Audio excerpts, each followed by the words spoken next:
Hey, what's up, ecosystem? Welcome back to ATI Auto Business, the car shipping business channel. My name is Jay. My goal every Tuesday night is to bring you another trade show level business presentation to you wherever you are because your automotive business deserves the latest in transportation news. And if you're busy, and I know you are, in a minute, I'm going to give the welcome show lineup. You're going to know what to expect. You're going to see what's about to happen. You're going to be able to click ahead using clickable video time codes in the links below the channel. Thanks for watching ATI. Tell your friends. Be sure to share, comment, subscribe. ATI Auto Business is an automotive business channel, and we feature experts, speakers, presenters, panel discussions, and frequently we have the pleasure of having very high level automotive economic discussions because we know that data governs decision making. So tonight on ATI, we're featuring Jonathan Smoke of Cox Automotive, Alex Yurchenko of Black Book, John Coles of ACV Auctions, the data science Delta team, the experts with Auto Market Economics Q3 2022, what you and your business need to know to get through the rest of the year.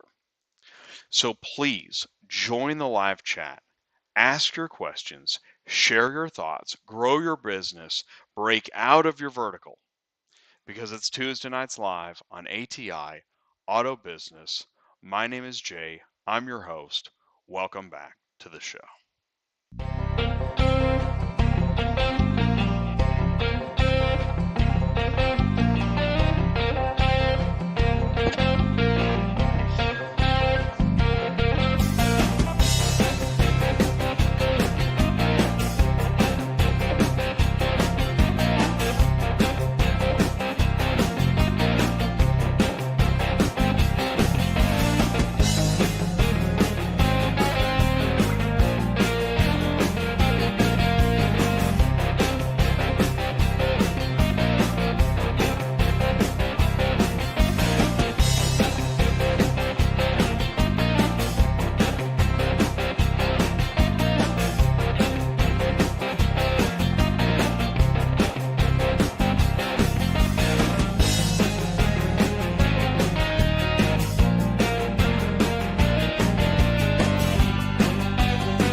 What is going on, everybody? Thank you so much for taking the time to join us again on another Tuesday Nights Live. My name is Jay. I'm your host. Do me a favor. Let me know if you can see me okay, hear me okay. Please put it in the live chat because I'm remote. I'm on the move. I'll be back in the studio next Tuesday night, but I could use your help. If you can hear me okay, if you can see me okay, please do let me know. We're going to go into the live chat in a minute. Let's do this. Let me give you the welcome show lineup. Please, first of all, do feel welcome. This is ATI. This is Auto Business. All the verticals are welcome here. We're not leaving anybody out. All the way from the CEO, all the way to the porter, the dispatcher, the broker, dealers, auctions, tech, insurance, repo. Everybody's welcome here on ATI. So thank you so much for saying hello. Awesome. Thank you. It sounds like we're okay on the sound. So thank you so much. Please do say hello. Jump into the live chat. I love the live chat. Tell me about your company. Is there new social media? Do you have news? Is there new technology? Tell us what we should know about you and your business. Please do say hello. We're going to go into industry news at the quarter hour. That's in about 10 minutes. Great. Awesome. I love it. Thank you guys so much for saying hello in the live chat. So we're going to do that in a minute, and then we'll go into industry news. Got a bunch of industry news stuff. And yes, oh, I see it. Yes, because guys, I prove it. On Tuesday nights, everybody's welcome. And there's a reason why we're here. We're going to get into that in industry news too. We're going to then go into the data science Delta team. Jonathan, Alex, John, I hope it's okay with you. I just came up with this name. It just occurred to me, and I was like, the Data Science Delta team, only on ATI. So, Jonathan Smoke, Cox Automotive, we're so lucky to have Jonathan with us again tonight. Alex Yurchenko of Black Book, again, lucky to have him back with us tonight.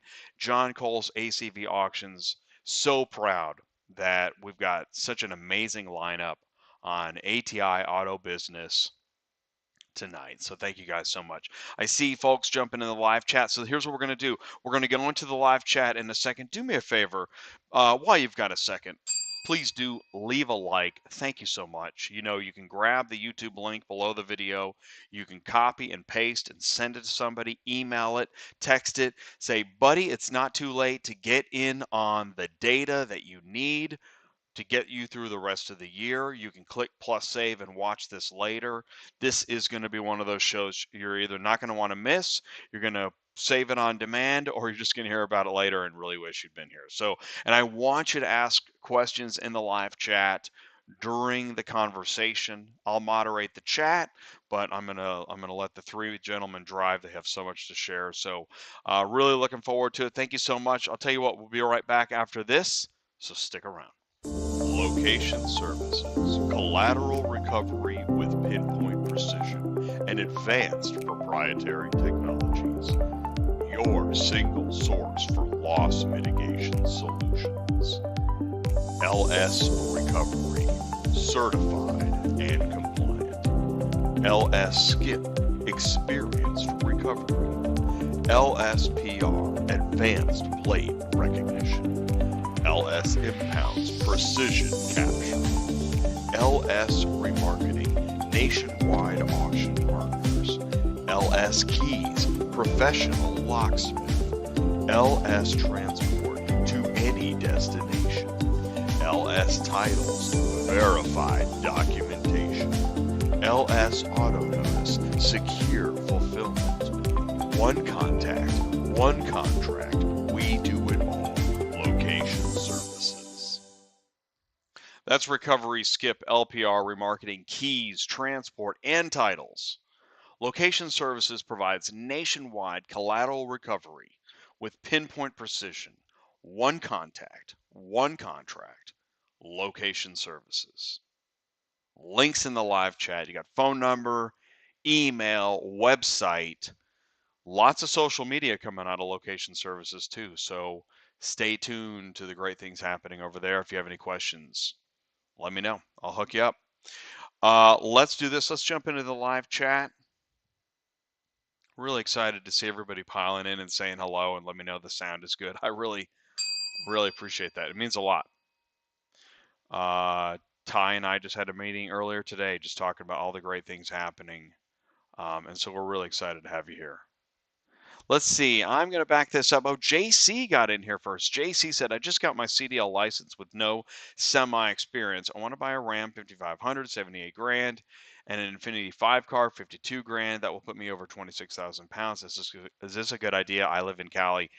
JC, great question. And I want you to pause for a moment. Everybody pause, because we have the carrier base. We have the carriers here watching live and on demand. And so if you're looking for carriers, you can see that ATI is the place to be. And so, but the reverse is true too. JC, you're going to see other verticals in here and see what the other verticals are focused on too. This is where industry news helps us all. But JC, I want you to talk to Ty. I'm going to put his phone number right here. Ty Thompson is 417-483-2764. It goes for anybody. If you have a carrier question, an equipment question, a business question, you want some consulting, you want to talk to Ty, 417-483-2764. So JC, that's what I want you to do. And I want you to keep me posted, okay? Let me know that you talked to Ty. And also, we also have live carrier advice on Wednesdays, where we can dive into that too. Our next live carrier advice, not this Wednesday because I'm traveling, but on the 31st. Wednesday, August 31st is our next live carrier advice, and we can dive into some of that too. Will Morris is here, the car auction coach. Thanks for joining us, Will. Really appreciate it. Good evening from Connecticut. And Will, thank you for sharing the link and mentioning you were tapping somebody on the shoulder. Love that. Thank you. To check out ATI because we're an automotive business channel and we're growing and we're really excited. So thank you, Will. Carlos Braxton is here. ACB Logistics in the house. Thank you, Carlos. Mark Grodicke, Superflow Systems in the house. What's up, Mark? Kimberly is here. Welcome to Tuesday Nights Live. Thank you, Kimberly. Gerard is here saying hello. What's up, Gerard? Paul Machine is here. Cool, from Black Book. Thank you, Paul. Thank you for saying hello. Hola, mi hermanos y hermanas. John Coles is here, looking good. Thank you, John. John is going to be on the show tonight. And Jason Rice of Lot Pop is in the live chat. Wow, that is awesome. Thank you, Jason. And and I thought of you, Jason, when I was sending out the I send out the kind of do a repeat on the LinkedIn, like check out tonight's show. Jason Rice, man, this stuff's right up your alley. So if you have anything to add, please do add it. We could do a follow-up show. There's a lot to talk about. Ants, yes, Ants. I did say Cox Automotive, Central Dispatch, because again, we encourage all the verticals to converge on ATI. What better place to get honest feedback from your carrier base? You're putting out technology, got the #1 load board in the US.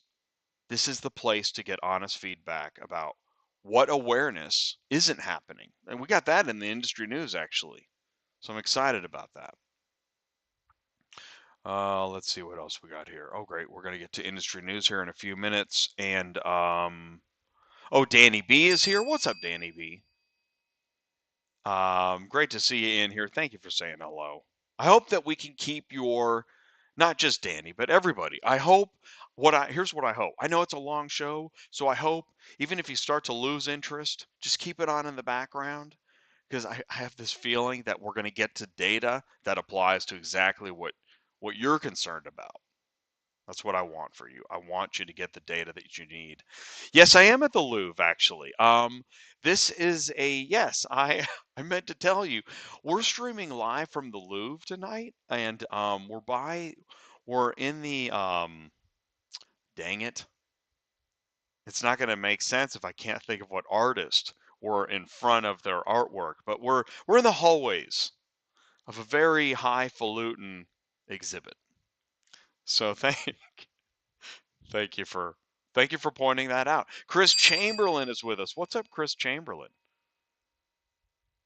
Mr. Carmax Chamberlain. Chris Carmax Chamberlain. Sergio at S&E Transports. Hey, Sergio, S&E Transport, Southern Cali. Great. Thank you for mentioning company name, where at. I love that. Sue should be here as well. But I'll tell you, here's the thing is that so what we do, in case, just to clarify, we go live several times a week because each show kind of hits a different level. Tuesday nights is for experts, panels, advertisers, whereas Sue, my co-host on Dispatching Live on Thursdays, we get into the nitty-gritty. If you haven't checked out a Dispatching Live on Thursday, check it out. Because I know people like real information, and you get it on Dispatching Live. So we'll be back with Dispatching Live next week. I'm just finishing up some JRU negotiating some high-value transport. I like the question. I'm going to assume it's a joke. All right, it's 5:15, so I'm going to leave the live chat open. Please do feel free to spray the champagne in the super chat at any time. And but this is the best time. If you're going to super chat, now is the best time because once we get into the panel, I'm not going to be able to call the same amount of attention, but we'll try to work it in. Jot down any notes or questions that you have.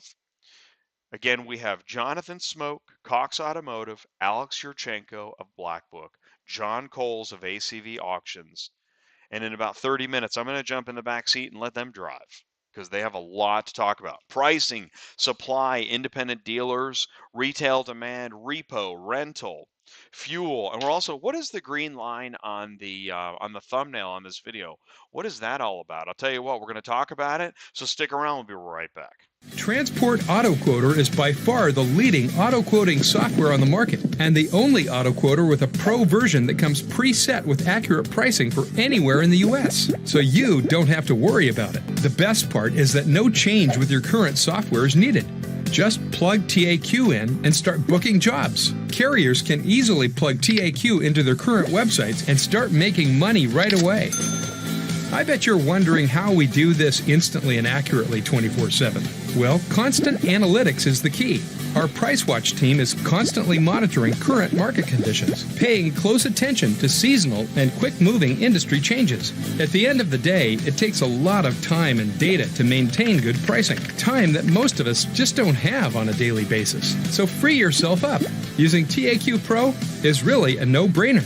Save time and money, maximizing your leads and optimizing your online investments. You'll finally be able to sleep well at night knowing that TAQ is on the job selling for you 24/7. Never missing a potential job.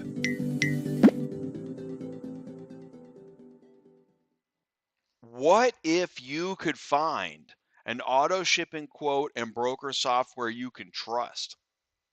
Provide instant accurate quotes online with Transport Auto Quoter and move with Pro ABD CRM. Visit superflowsystems.com. Mark is in the live chat, shaking martinis for the ATI gang. Thank you, Mark. Mark runs Superflow Systems. If you've got a question, you got links right there. You got go to transportautoquoter.com. Actually, do that right now as a follow-up to what you just saw, and you can see how you can go down the road of making it easier for you to give instant accurate quotes online in the middle of the night. Got a car shipping button yet? Why not? Talk to Mark. He's in the live chat. Thank you so much, Mark. We really do appreciate spraying the champagne over the cubicles in the live chat, in the super chat on ATI. Thank you very much. Let's go into industry news. Let's do that. What is going on tonight? Tonight is ATI, Tuesday Nights Live, 256 in a row on a Tuesday night. Auto Market Economics Q3 2022. Just to tee that up. I mean, so we've got three experts with us at a level. I mean, really, this is A level, AAA rated experts in data science. Slowing economy, but no recession. This is the kind of stuff you want to know. This was shared by Jonathan Smoke recently at the IARA Summer Roundtable. Also, very contrasting supply situations in new and used. Thank you, Jonathan Smoke. Yes, this is actually a frame from CBT News. Jonathan Smoke is probably the best known data scientist in automotive, and he's here tonight. So thank you, Jonathan. We're so glad to have you with us. Also, from the IARA Summer Roundtable just a couple weeks ago, sharing wholesale prices declining but will remain above pre-COVID levels into the future. From Black Book, we've got no return to normal seasonality in 2022. Alex Yurchenko is with us tonight. Really excited to have Alex with us. And talking about used vehicle supply and wholesale used vehicle prices, we have with us tonight John Coles from ACV Auctions. John, thank you so much. I really appreciate it. This is Auto Market Economics 2022, Q3 2022. We're looking ahead for the rest of the year. So again, this is your last chance to let people know before they join us. You know, I like to look at the full ecosystem. I do that on ATI. I have done that consistently. We're really interested in looking at everything. And tonight we're going to touch upon most of it, new and used. pricing, demand, supply. We talk about front of the store, back of the store, because if you're just in the back of the store, you're going to miss all that stuff happening in the front of the store that dictates what's happening in the back of the store, and vice versa. If you've been in the front of the store the whole time, let's walk around back. Let's take a look. Let's see what's going on back there. Let's talk to those guys. We do that on ATI. We were at the Summer Roundtable last week live in Nashville. It already seems like, what, a month ago? And we were really proud. We, with Andrea Amico and an energy show we did 2 weeks ago, just 2 weeks ago, Andrea gave exactly why auto transport should be at the IARA roundtable. We shared a video about that. And we were at the committee meetings. Ty was there at the Canadian Committee, Conference and Event Committee, Education and Compliance, Industry Advancement, Marketing Engagement. Awesome stuff, Ty. And we went live at the roundtable. If you haven't seen it, check that out. Interesting stuff going live at these trade shows. This is the committee meeting. This is no joke. This isn't 4 people and a Danish. Okay?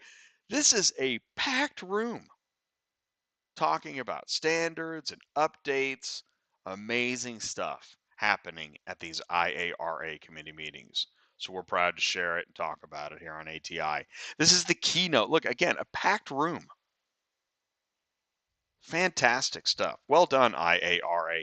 Tony Long, Jeff Besher were on the show recently. Thank you so much, guys. And so if you missed it and you want to learn more about what happened, check out ATI, talk to Ty, send me an email, autotransportintel@gmail.com. Be happy to let you know. Here's another event coming up, the IATA meet and greet. This is Saturday. Now, 26th, it actually starts Friday night, and then it's happening Saturday day. Oh, it's off the page. But this is next weekend. It's a meet and greet for the auto transport industry, and it's in Lancaster, PA, at the Eden Resort and Suites in Lancaster. Any questions about that? We're going to have Ziggy Keller. He's going to be on the show here in a couple weeks on a Wednesday on Live Care Advice with Brian Riker and Ty. It's going to be great. Here's more information. Hanson and Adkins is hiring. They have driver opportunities there in California. If you've got job opportunities, let us know. Email us. Send me a message. Hey, Jay, I want this on the industry news, okay? For example, like AutoSled has an app update, turn-by-turn navigation for transporters. Yeah, share your tech updates on ATI. Shipper Car Now has been doing a lot of social media. On the road again. Looking forward to visiting upcoming cities. Okay. Visiting and then tell us why you're visiting, right? I think I've got an idea. I think I know why. Here's one for you, Super Dispatch versus Central Dispatch. Share that information. Now, this is interesting, and this kind of gets into Ants was talking about, Cox Automotive on ATI. Yes, absolutely. Central Dispatch has a new search, and they're proud to share it. So we want to highlight that too. Now, here's what's interesting. I wonder if do we need a little more awareness? Because I'm just going to point this out. Here's the new search. Oh, let me move my face here for a second. Now, see, there's the new search, and see up here, there's a button, Use Old Search. Well, now check this comment out, because this guy on one of the 29,000 member Facebook pages, that wasn't real nice. And he just says he wants the old search. And the guy at the bottom says, can I get the old search? Well, yeah, you can.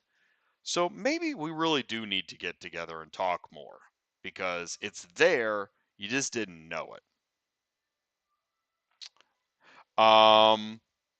Here's one for you. My dispatcher said there's not enough vehicles on Central Dispatch. I was going to ask other people's opinions. These carriers and dispatchers agree. Now, when they say it's bad, what do they mean it's bad? What's bad? The volume? The pricing?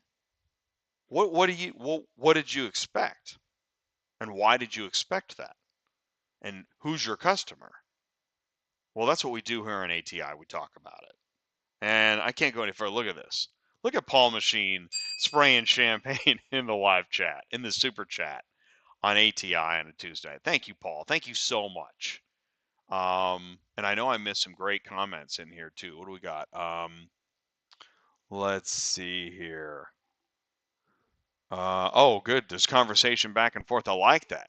Yeah, it was a great turnout, Jason. And Jason, we want to know.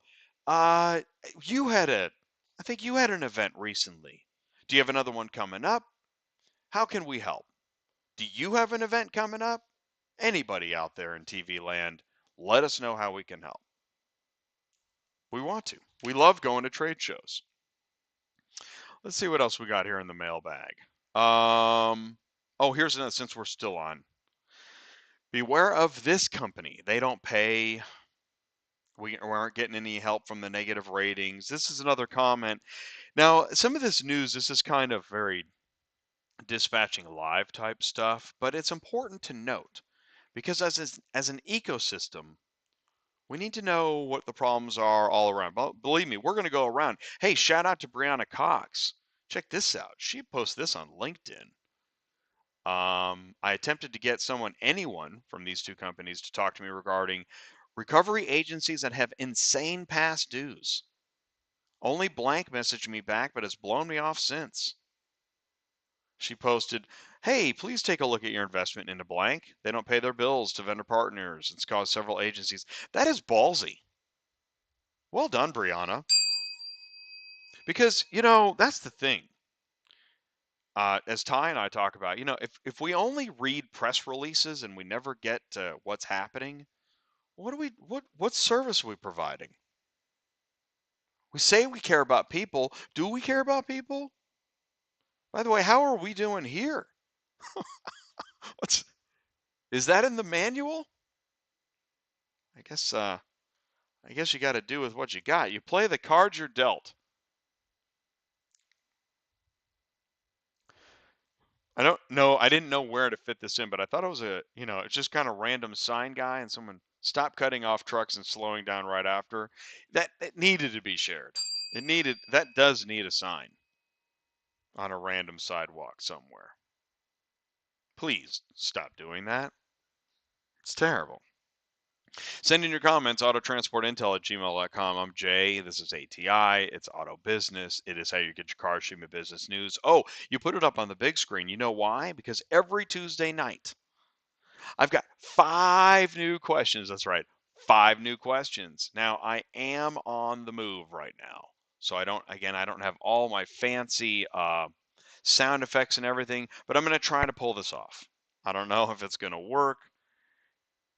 Yeah, it'll be dicey, but it's a dicey show. Here we go. Question 1. True or false? The vehicle chip shortage is over and automotive supply chain issues have been resolved. True or false? Put it in the live chat. True or false? The first one's a gimme, right?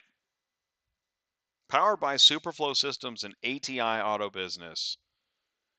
Are you a car shipping guru? Play the game. Stay engaged. We do 5 new questions every Tuesday night, right around this time. There we go. There we go. False. Thank you. Thank you so much, Artie. Really do appreciate that. Ants Express. Yeah, the chip shortage isn't over. Now, I did see a video. A guy said he's tired of it. I don't know, man. Some conspiracies, it's real hard to get on board. I don't know, man. I don't think this is a conspiracy. I think it's real. Is it real? Tell me it's not real. I don't know, dude. I'm going to go with Lee Harvey Oswald before I'm going to go with chip shortage conspiracy. And automotive supply chain issues, my gosh. We were just talking to somebody earlier today saying that it is painful getting I'd like to poll our audience. Are haulers seeing an increase in repos? And I've already heard a couple times today. But see, what I also read this, is that we're still in default stage where we don't have the tidal wave yet. The repo tsunami is coming. That's what I've heard. Question 2. Here we go. Oh, and by the way, it was false. Sorry about that. I meant to. Jeez, Jay. Really getting ahead of yourself. All right. Question 2. What is the most appropriate carrier pay amount to ship a 2019 Honda Civic from Elko, Georgia to Reno, Nevada? $895, $1115, $1590, $1805. This is a great opportunity to test. Do you know what it costs to ship a car? Now, this is the price that the carrier will agree to and the shipper will agree to. The shipper wants it to be like $5. The carrier wants it to be like $5,000. This is the number in between that they agree to today, given current market conditions. And still, oftentimes, well, one party is dissatisfied. Let's put it that way. So, okay, it's a sedan. It's a mildly used sedan, which means it's probably $1 million right now at auction. $895, $1115. Well, it isn't going to pay $1805. I don't think. Even at the height of COVID, I don't think it paid $1805. Georgia to Nevada. I'm going to go with 1115. I'll bet it moves for 1115. I like the guess, Artie. See, I think it should. I agree with you guys. It should be 1590. See, that's how you know. That's how you know you're dealing with a car hauler. A dealer might post 895. Tell me I'm wrong. Jay. Oh, Keith's got 1115. Thanks, Keith. I love it. Does anybody have 895? And where's Silver Mint? He'd be posting like $3,000. No, Silver Mint knows what he's talking about. Oh, look at Will Morris has got kind of like student loan defaults, right? Not apples and oranges, but are we bumping against people saying they were defrauded and didn't understand the loan terms? Ooh, yeah, I like that comment, Will. In fact, that'd be a good. We should do. I was thinking this, Will. We need to do another Cars on the Move and bring you on. Cars on the Move panels, man. I love that the benchmark on that's really gone up. It's wonderful. We need to get you back, Will. But I don't know, man. Are people getting into vehicles? I mean, how many stimulus checks do you need before you okay. I'll stop there. Jay, that was uncalled for. Will, good point. But caveat emptor, buyer beware. The people are always going to get into cars they can't afford in the long run. That's just the way it is. I think Bruce Hornsby commented on that one time. Is it a 2-door or a 4-door? Thank you, Jonathan. Does it matter? Is it one of those convertibles? All right. The suspense is killing me. What's the answer? I still say 1115. Oh, I'm so glad to see 1590. That's awesome. Because if the carriers don't make enough money, they go out of business. And then who's going to move the consignor's vehicle then? Does the consignor know about this? I'm not sure. Question 3. Here we go. Consumer interest in shopping for and owning an electric vehicle is down. True or false? It depends on who you ask. But I think we can all agree. I got confirmation on this one. It's a 2021 Subaru. Consumer interest in shopping for and owning an electric vehicle is down. True or false? Anybody? How about you? Are you interested in owning or shopping for an electric vehicle? Man, crushing it tonight. Crushing it, Ants. That is false. People love their EVs. And it's interesting. Can you imagine what it would be like without Tesla? Like, where would we be? Oh, Tesla. But can they afford it long term? Well done, John Coles. I have a feeling John has part of that answer. He's like, hey, don't put me on the spot, Jay. Keep it to yourself. Question 4.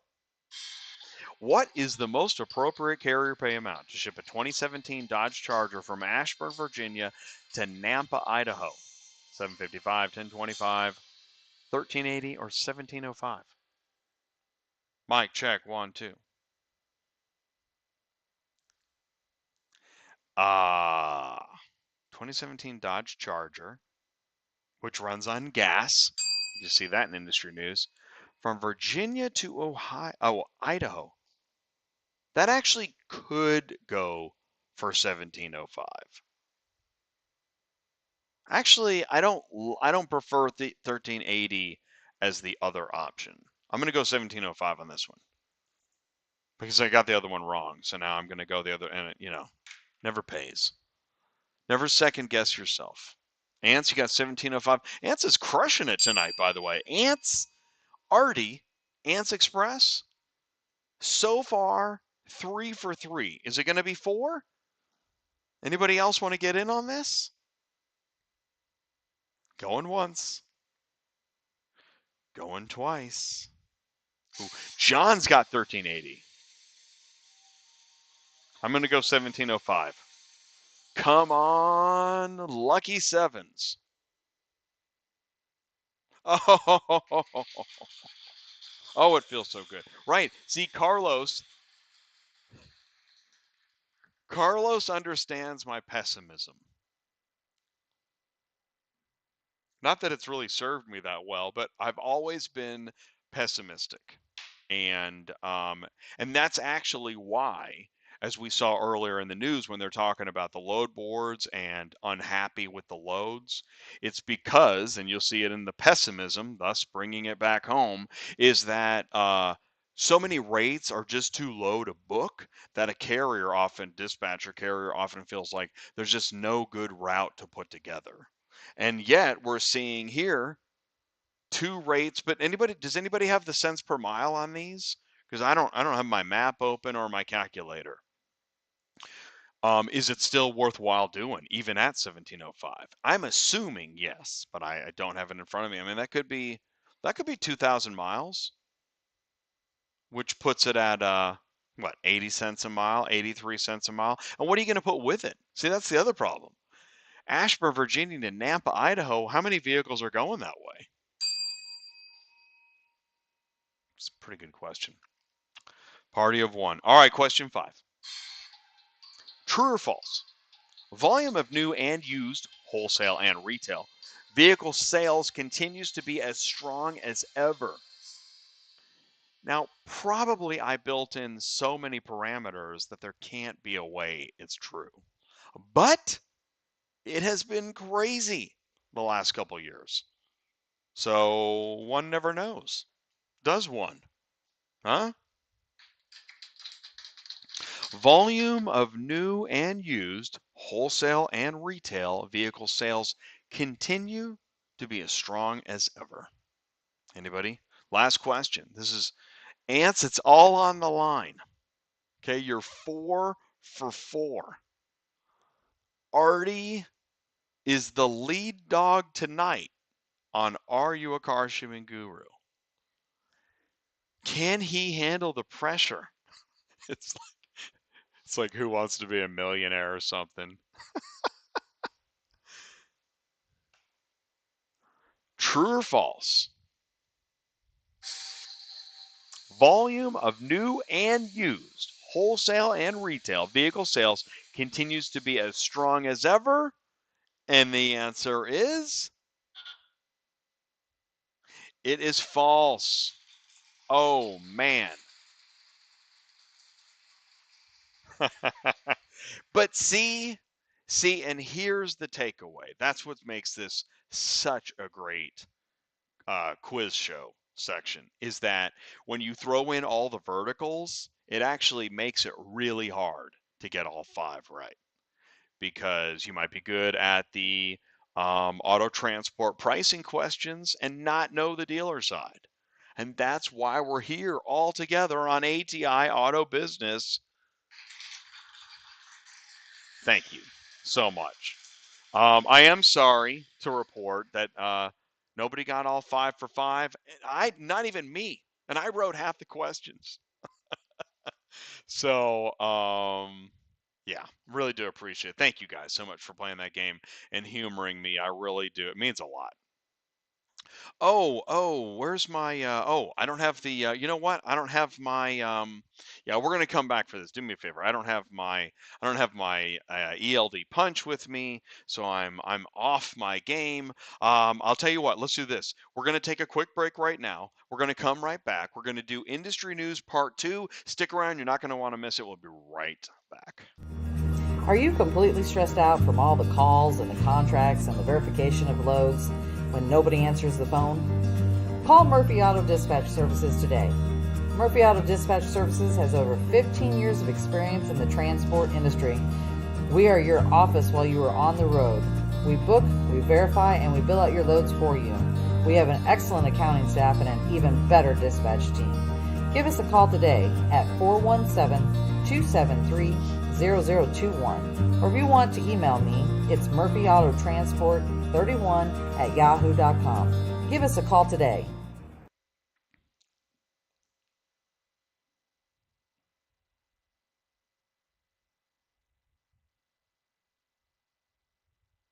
Everybody wants to be part of a bigger story. Auto transport is a vital part of that story. Vehicle reconditioning starts when your transport arrives at the dealership. The story starts with you. For our auto retail customers, as yours, full satisfaction.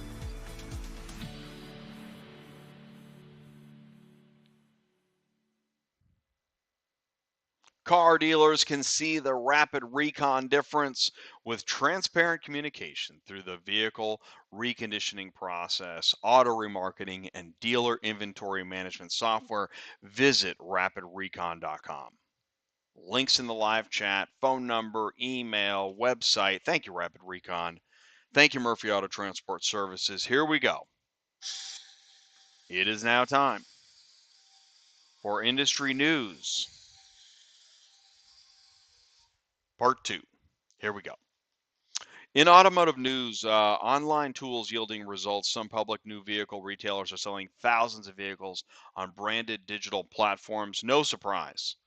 We're seeing expanding e-commerce tools for customers. I mean, it is everywhere. You can't walk a trade show without running into more and more e-commerce tools. So how do you separate among the pack? And how do you choose? And by the way, how's it going for those in using these tools? Some of the nation's large public franchise dealer groups say they continue to make progress with their digital retailing initiatives, reaching more consumers and logging more sales. Groups such as Lithia Motors, Group 1 Automotive, with their own branded online sales platforms, report thousands of digital transactions in the second quarter. Others, such as Sonic Automotive, say they're progressing with rolling out their own e-commerce tools. AutoNation credited demonstrated digital scale as one factor contributing to increased used vehicle revenue. By the way, other verticals, stick with me, because if this is happening, how are you integrating with those tools? Lithia Motors reported that its Driveway digital retailing platform in June handled at least 4,600 transactions, more than 8 times the volume in June 2021. Driveway's performance shows they're making inroads, finding new customers, while many competitors are having to re-examine their own growth strategies. Penske leaders said the retailer had 515,000 online service and business development center appointments. Wow. And they've also partnered with automakers for digital retailing initiatives. BMW, Porsche, Toyota, Lexus, Honda, Lincoln, Nissan, new and used online tools. Group 1 sold 6,900 vehicles through its digital retailing platform, Acceleride. I had not heard that before. Acceleride in the second quarter, up 22%. In which a customer starts using Acceleride, goes through the full process, completes a vehicle purchase. Asbury is using ClickLane. They sold almost 7,000 vehicles using ClickLane in the second quarter. That's another one I hadn't heard, ClickLane. Sonic Automotive. I guess here they're rolling out their new e-commerce platform to be used nationwide through Echo Park website. So this helps understand, because you've seen all the dealership acquisitions and growth, acquiring new tools. Boy, where's it all headed? And by the way, who's providing the service for the car shipping buttons? Do they have a car shipping button? Wait a minute, they don't? Okay, get the phone number. Send them an email. What is Jay talking about? Online player Shift Technologies signals need for revised used car strategy. Shift Technologies, you've seen a lot of inside news between them and car lots. They're revamping used car operations to include job cuts and a merger with used vehicle consignment company Car Lots. Company's getting a new CEO next month, cutting workforce by 60%. Makes you wonder what happened over at Car Lots. The updated plan also contains Shift's response to current market dynamics, changes inventory mix to favor what it calls value vehicles or cars, trucks older than 8 years of 80,000 miles or more. Oh, that's the focus. And everybody's been affected. Carvana, Vroom. So this is interesting. Like Carvana, Shift will try to lower its cash burn. Like Vroom, Shift will try to reduce its sales volume. Very interesting stuff. I have a feeling the data science Delta team is making notes tonight. Auction houses grapple with pricing used EVs. This is fascinating too. And I'm sure this came up at the IARA. As the number of used battery electric vehicles rises, auto auction houses are wrestling with how to factor battery health and expected degradation into the value of an EV. Now, I know. Somewhere there's a carrier saying, "Who cares?" Let me tell you something, right? Right now there's a business owner saying, "I care." The owner cares. And so we got to figure out what is going to happen with these used EVs. What are we going to do? As used EVs become common, the largest auto auctions grapple with how to value a car after factoring the degradation of the batteries, which is typically the last 10 years, about 100,000 miles. Accurately judging the remainder of a battery's useful life is crucial to building confidence in the used EV market. This is an interesting. Okay, so determining battery health is not as established as, say, checking the brake wear. Concern is amplified as range declines with expected battery degradation. That issue started to appear about 5 years ago when used Nissan Leaf EVs started appearing in Mannheim auction inventory. Joe George, president of Cox Automotive Mobility, said, woke up one day and we had 3,000 Leafs on the property. Didn't know what to do with them. It's pretty fascinating. Dealers didn't want to bid on them. Fascinating.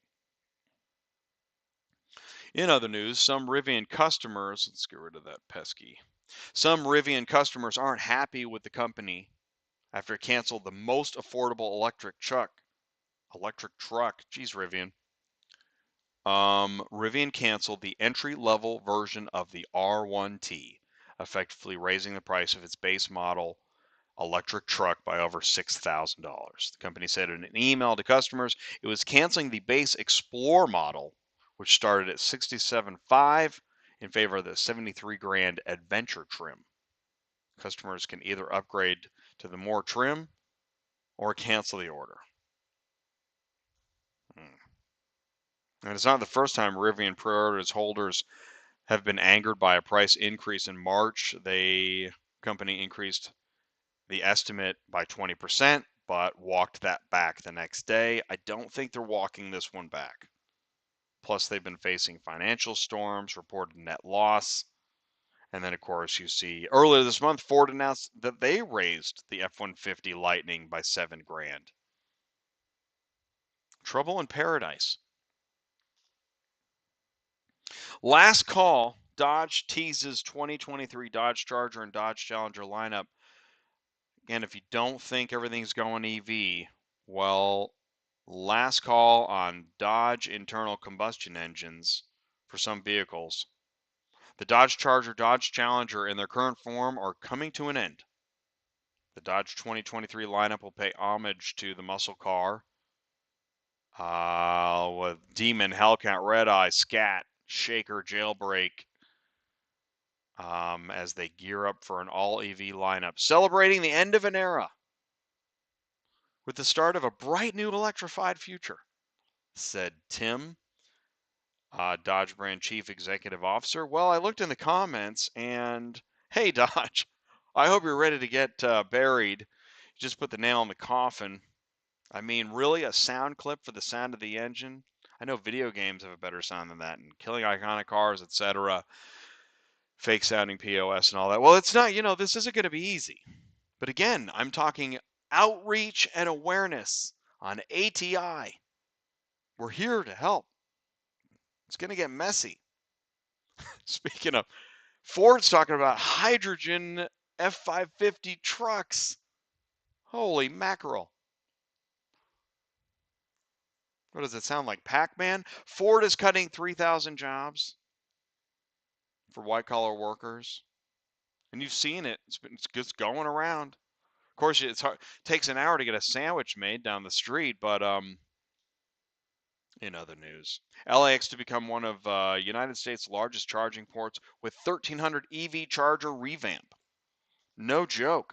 Now, it's interesting. They're already at like 832 chargers, so they're pretty close. 5.5 billion landslide access modernization program, codenamed LAMP. It's fantastic. Part of LA's World Airport's 14 billion modernization project. Man, serious money going in EV stuff. By the way, this is pretty interesting. Typical rates to charge your EV Tesla is about $30. Mustang Mach-E, $35, $34. You can't see it at the bottom of the page. Hummer EV is $95. But and bad news for you just got that Maverick you've been waiting on for 2 years. Well, we're sending it back. Side curtain airbags malfunction. Shoot, that blows. Wouldn't want to be doing that live YouTube channel. But Costco, now not Costco, but in international news, this is like a Chinese, well, I'm just going to read the headline. Costco develops tech to transform pulp ship into a car carrier with a fancy rack system in an unprecedented shipping market witnessed during the pandemic. Cargo types have migrated to all manner of alternative vessels. Chinese largest maritime conglomerate, state-run Costco, has developed a foldable car frame where vehicles can then be stacked into ships not traditionally associated with the movement of automobiles. Costco came up with the concept to overcome tightness in the car carrier segment, a shipping sector that has seen rates leap up dramatically this year. Container spreaders can carry the frames on and off the vessel. I guess with the cars loaded. That's fascinating, isn't it? Hey, what's up, John Larrick? What do you think of that? Them apples. We got the panel coming up soon. I just want to mention, get the podcast. If you don't have the ATI podcast, on all major podcasting platforms, just type in ATI Auto Business. That's ATI Auto Business. I do want to thank you all for, when we appear in the news, I like to thank you, Auto Remarketing. Beyond the transaction, if you see this, click on transportation and logistics, and we got there's news about Auto Sled and Run Buggy and Auto Transport, and a quote by yours truly. Thank you so much. Trucking is so expensive, burns through cash so quickly. Waiting for a check to arrive, and the mail still doesn't cover the cost of needing to haul loads right now. How cool is that? Thank you, Bill Zadites, Cherokee Media. Really do appreciate it. Be sure to text or call Ty 417-483-2764. And he's here to help. We're here to help. And we're here to party with our friends, experts, advertisers, speakers, panelists. We have a party this Friday. An ATI party with Preowned Auto Logistics is happening Friday at noon, live, Central Time. And Ty is going to be live in Boston at the Preowned Auto Logistics office. How cool is that? That's so cool. And then they're going to be on Tuesday night on ATI, Preowned Auto Logistics. And if you catch the email, you'll see you can click on, find out more about. Preowned Auto Logistics is really a growing business in auto transport that wants to help you not only get your vehicle, but be able to communicate with human beings. It's a novel idea. Communicate with human beings. And we're going to prove that on Friday and Tuesday. It's the Car Shipping Business Channel. My name is Jay. I really do appreciate you joining us tonight and saying hello in the live chat. Great seeing everybody in here. Shiloh Mom. Awesome. Mark Steiner's in the live chat. John Larrick, Keith Gayhart. I love it. Thank you all so much for saying hello, tuning in. And again, let us know how we can help. So get your pencils ready, because what we're going to do after this is we're going to be live with Jonathan Smoke, Alex Yurchenko, John Coles, the Delta Science team, the Data Science Delta team, here live on ATI Auto Business, and they're going to take over, and it's going to be data. You're going to definitely want to watch this next segment. We'll be right back. Thank you. Why is auto shipping such a challenge? If shipping cars is part of your job, you've wasted time assigning and tracking shipments, waited around while deadlines are missed, and struggled getting anyone to answer your questions. And if you're a carrier moving cars, you've wasted time with bad contact info and shipments that aren't available, waited around for help locating vehicles and receiving payments, and struggled getting anyone to answer your questions. At PAL, we integrate systems for seamless API automations, provide daily email updates, custom portals and reporting, provide ACH quick pays, and we never hide from any questions. Join the auto logistics revolution because it's time to do things better. Preowned Auto Logistics, vehicle transportation made safe, reliable, and easy. Mic check 1 2. Can you hear me okay? Check. Okay, now we're okay. And going again. Preowned Auto Logistics provides car shippers with experienced professional drivers, a fully insured modern fleet, and friendly, knowledgeable service. Learn more. Visit preownedautologistics.com. Tune in Friday, tune in Tuesday. Make sure you catch all of the latest content. We're going to be live with Preowned Auto Logistics. So, yeah. Okay, so you can hear me now. Mic check 1 2 3. Okay, ladies and gentlemen, this is it. Time is here. It is now time. I know you can barely hear that drum roll, which is too bad because you deserve a very large drum roll indeed. Ladies and gentlemen, live with me tonight, Jonathan Smoke, Cox Automotive, Alex Yurchenko, Black Book, John Coles, ACV Auctions. We'll start with Jonathan. Jonathan, can you see me and hear me okay? Yes, I do, Jay. All right, perfect. Happy Tuesday night. Happy Tuesday night. Well said. Alex, can you see me and hear me okay? Yes. Good evening. Good evening. Awesome. Thank you. John Coles, can you see me and hear me okay? Sure can. Good evening, Jay. All right. Good evening, gentlemen. Without any further ado, what I really want to do now that you're on stage and we're here together, I want to hand it over to you guys. You obviously know each other, and you love this stuff. What is it? What are we talking about? What do you guys love? What is this? What are we doing? It's making sense out of the world, Jay, and figuring out where we go next. All right. How do you do that? Well, it's been no easy task for several years running now. But some things we all have in common is I think each one of us has probably intensely throughout our lives tried to find the perfect set of data to be able to line everything up to make sense of things. In fact, I'm probably too old school and not sophisticated enough for my two colleagues joining me tonight, because both Alex and John, I think, are masters of the data side of things.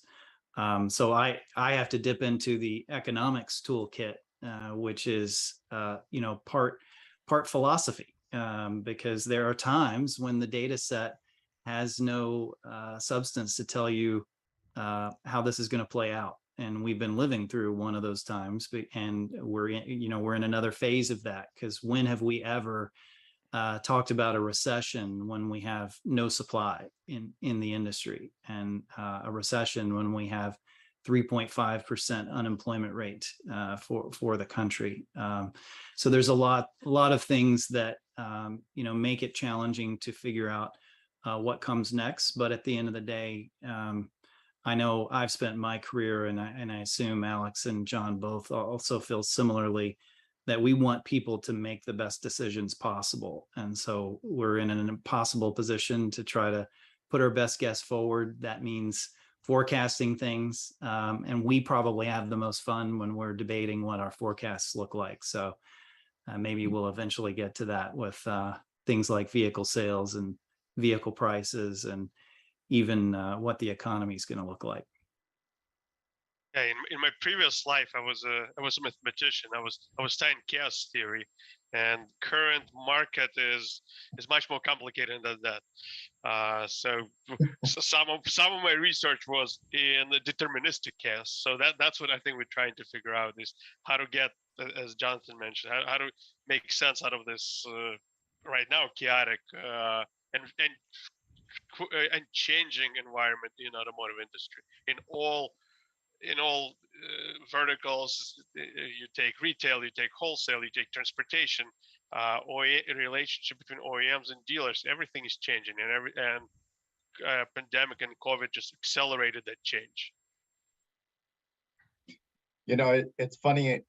In my previous life, I worked in network theory and disaster relief, a little bit of counterterrorism, but the core of it was always trying to understand how people interacted using data, and trying to understand how to support good decision making when there's a lot of uncertainty thrown into the mix. You've got different people all trying to do the right thing, trying to work together to accomplish a goal. How do you inform people and provide data to the right people at the right time to set them up for success? And that's really what excites me about this industry. Is automotive is one of the biggest employers in the country, one of the biggest service providers in the country, getting people able to transfer across the country. And I think it was the 2,000-mile load that threw me off. I mean, we've got to get all around this great country, and it's a great opportunity to use data, especially when all your historic context is thrown into chaos. So that's part of the fun and part of the opportunity, and why we love getting on the call with Jonathan and Alex. Thank you for wrapping that back around. And thanks for tuning in for the quiz section. I really enjoy that. And it is fun to see the verticals in the live chat come together. Also, Jonathan, I want to thank you for grabbing the wheel. I appreciate that all of you not only are taking the time, but see the opportunity here. As I mentioned, the Data Science Delta team, this is a different format. And I know that you all, you excel in your fields of interpretation. And when I've sat in just as the, slight rehearsals and test prep sessions, you guys blow me away. So let's move on with that. Pricing, we had pricing up first. Who wants to crack that open? Well, Alex, what's your latest forecast? we thought we're done with the roller coaster, but it seems the market is continuing with that. We saw that through 2020, when we saw historic drops in prices and then historic increases in prices within 2 months, and then 2021 was just astonishing year. Probably we're never going to see anything like that, when vehicles were appreciating assets across all segments, across all ages. It seems that we are getting back to some normality in sense of depreciation. Vehicle is depreciating. Actually, in the last 3-4 weeks, they're depreciating at rates higher than we've seen during this time of the year. So dealers need to start thinking as they were 3 years ago. Now vehicles are depreciating again. Lots of companies, lots of dealer groups, they did well when assets were appreciating. They have to be back to normal mode of operation.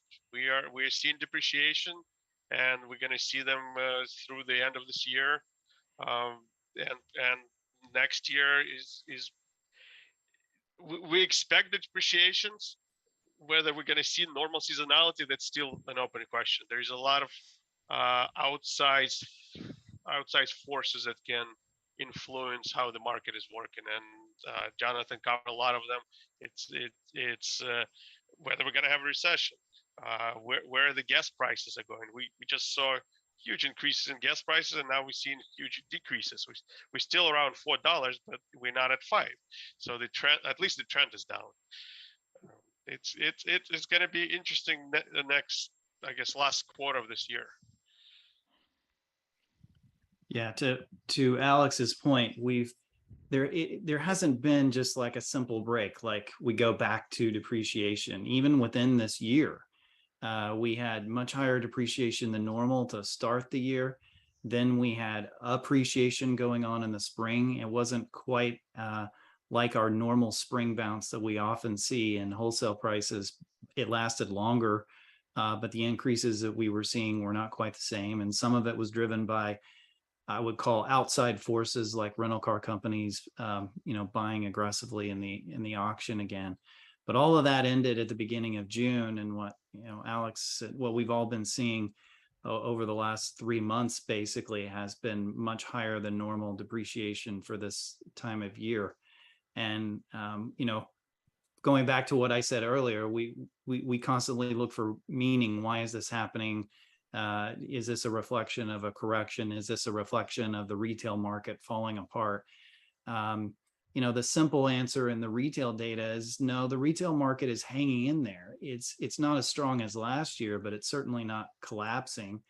And actually, relative to last year's performance, this year is gaining ground as we progress. Now, a lot of that has to do, last year really slowed down in the second half of the year. So all we got to do is hang in there a little bit, and we've got a chance at winning this thing against last year, at least in a few of the weeks and months that are coming up.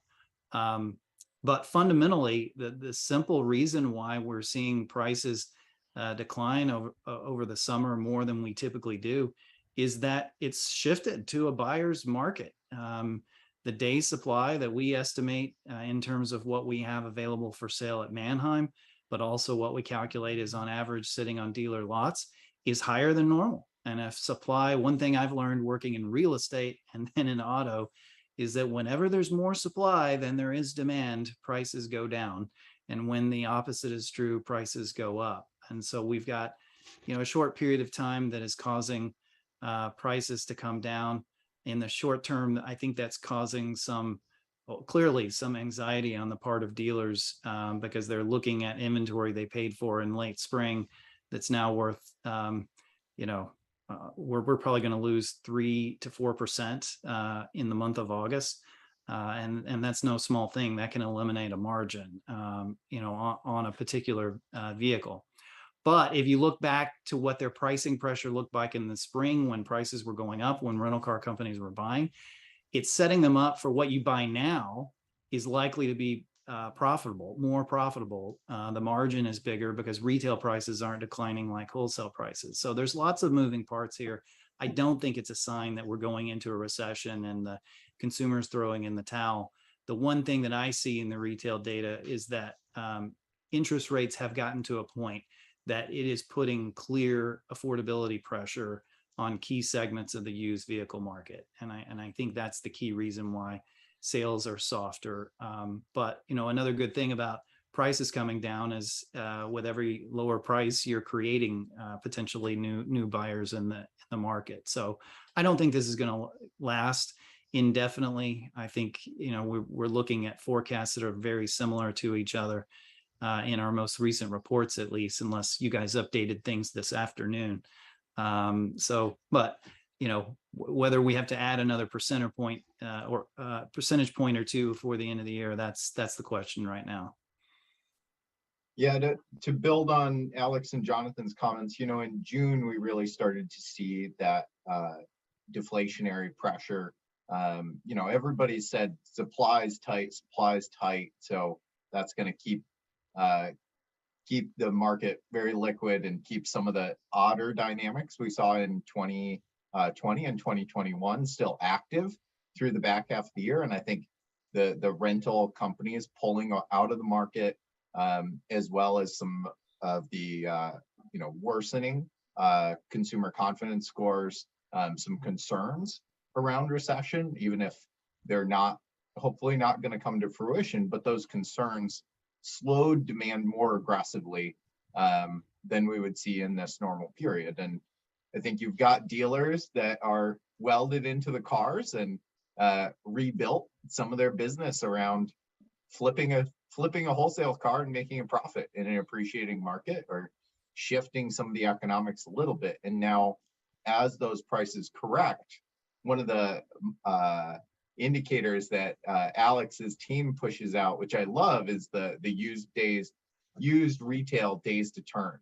And looking at that indicator with a couple similar indicators internally at ACV, but that indicator in July and August spiked past where we've seen it in any previous July and August, 2019, 2020, 2021. And at the same time, you still have reduced supply. So that delay on the lot, I think, is going to force some of our dealer partners to pull down their prices, and some of those higher end vehicles that Shift and Vroom and some of those other partners lost margin on, and now they're having to adjust. I think some of our dealer partners are going to pull their floor prices down, and we're going to see more liquid engagement, especially as we head towards Labor Day and towards the back half of the year. Even as prices are coming down, you're going to see activity, but there's going to see, some deflationary pressures through the back half of the year to correct some of the more aggressive dynamics we saw in the last 2 years. I think the big unknown, the big question right now is new supply. Probably every few months we're hoping that we're back to normal. At the end of last year, I think everyone expected this is going to be a great year for new sales. Most of the projections were, I think, north of 16 million probably. If we'll get to 14 million this year, I think it's going to be a great year. And with the lower production and low sales, incentives are very, very low. So they get the transaction prices on new cars through the roof. And to Jonathan's point, on the new cars, affordability is also a question. The prices of new vehicles and amount of loans are continuously increasing. And we're not going to get to any kind of normality until production and some inventory level it will increase. In the last probably months or so, we've started to see increases in available inventory, but we're talking about probably a little bit more than 1 million units on dealers' lot, compared to more than 3 million pre-pandemic. So the inventory level is extremely low. But it seems like we hit the bottom. We're going to slowly increase the inventory, but it might take years to get to, if we'll ever get to pre-COVID levels of inventory. And that will keep hopefully it'll keep hopefully for OEMs, it'll keep incentives at the low level. When pre-pandemic we saw incentives above 10% of MSRP. Right now we're around 3%. So incentives are almost non-existent on the vehicles. So that pressure from the new side allows the used prices to be elevated for foreseeable future. I mean, we're probably not going to get back to 2021 prices, but we expect the prices to stay elevated, but decline. Yeah, there's signs of hope. There's light at the end of the tunnel that we indeed are at the end of this long period of being at the bottom of the inventory numbers. What I've been seeing in the inventory data that our vAuto folks collect is an increase. The first increases that appear to be adding up over the last 2 weeks. So we've seen not just days supply tick up, which that's been ticking up a little bit this summer because the sales pace has been slower, but we're actually seeing a bit more units of inventory out there. And to Alex's point on incentives, July was the first month in 18 months where incentives actually grew on average from the manufacturers. It happened to be one manufacturer that drove the average up, but it only takes one. That's where we need to see, some improvements starting to happen. Now, we don't think that we're going to be bouncing back to 17 million. I mean, a dose of humility is coming into the year.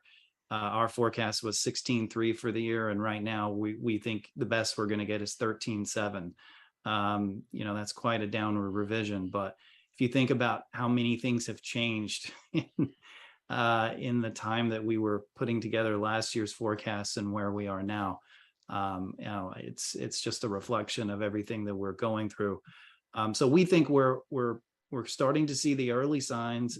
We think it's going to take pretty much all of 2023 to really get more manufacturers clearing through their supply chain and production issues, because you still have lingering issues from the conflict in Ukraine. You still have issues in China with COVID, and it's going to take a while, particularly for those regions, to really get to the same speed. But probably by the end of 23 and into 24, that's where you can start to bank on SAR numbers that are creeping above 15 million and getting, closer to that 16. We were way too optimistic in hindsight, thinking we were going to be able to achieve by the end of this year. And when that starts to happen, you start to relieve some of the pressure. You start to relieve some of the competition in the used market, where people with better credit and higher incomes are able to keep buying when other consumers are priced out of the market. So that does mean next year is probably going to have a bit more pressure on used vehicle prices too, than similar to this year in terms of more of a movement down in some of our aggregated metrics. But the new market is, I think, finally at the end of the tunnel, and it's not a train that's coming at us in that light.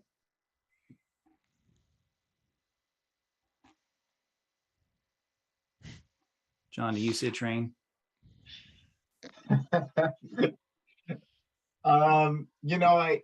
My only hesitation, and Alex and Jonathan we're getting to know each other pretty well. I would say the logistics and supply chain issues, as we see increasing shifts towards electric vehicles and some of the lingering issues on both international politics, dynamics, I see changeovers in manufacturing, change in the supply chain, let alone just delays and addressing bottlenecks. Potentially slowing that return to a 16, 17 number for a longer period of time.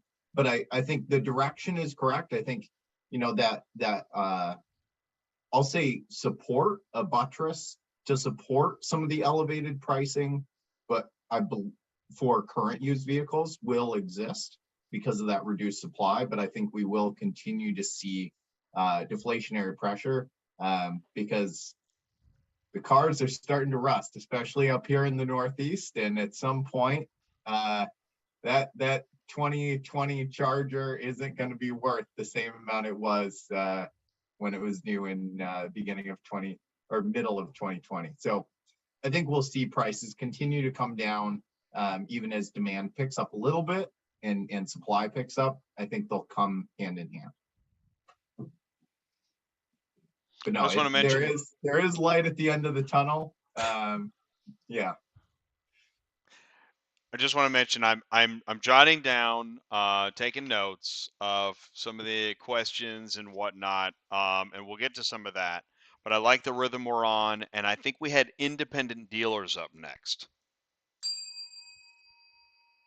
Yeah, so I mentioned there's pressure in the market, and we're seeing evidence of pressure on within used vehicle sales. And one of the things that's interesting is if you look at how interest rates are moving for both new and used vehicle loans, what you basically see if you narrow the slice and you're looking at a particular credit score, and you want to see how that credit score has changed, year over year. We're basically so far this year seeing interest rates almost 2 full percentage points up for almost every credit tier. It's a little bit less for the highest credit scores. It's a little bit more for the lower credit scores, but they really haven't moved dramatically differently from one another. But when we look at the averages, the average credit score, the average interest rate has not moved as much as the actual quoted rates per individual customer. And the reason for that is because, well, the mix of customers is getting decidedly better credit score and higher incomes. And is that because lenders are turning down those consumers? We actually don't see any evidence of that. The approval rates have gone down a little bit relative to where we were, but the approval rates are still pretty strong. The issue is that the lower income consumer, the lower credit consumer is dropping out of the process entirely, because the math, if you're subprime and you're looking at a used vehicle purchase, you're looking at an interest rate of 20% right now on average. It depends on where you live, but you do the math, and a historically high used vehicle price times 20%, you can't get a payment that actually is going to work. And by the way, those consumers tend to be the households more negatively impacted by increases in food, energy, and rent, which is where the majority of our inflation is. So there's pressure on the consumer.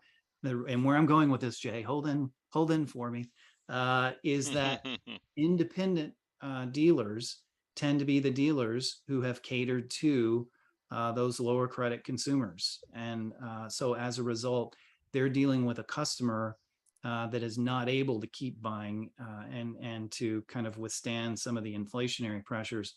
And at the same time, they are the dealers that typically are getting more of their inventory sourced from auction, as opposed to trade-ins on new vehicle purchases or grounding off lease units, or aggressively going after consumer street purchases like some of the large retailers can. And so they pay more for inventory. Their domain has historically been older vehicles, but because we now have fewer younger used vehicles, the franchise dealers and the retailers are also aggressively going at those older vehicles. So the independents are being attacked on every front.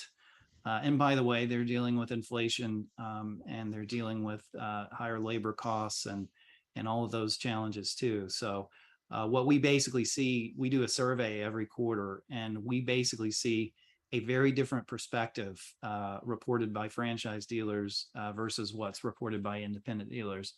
And the kind of difference is that even though the used vehicle market is softer across the board, it's not as soft for those consumers that are buying younger, more expensive units.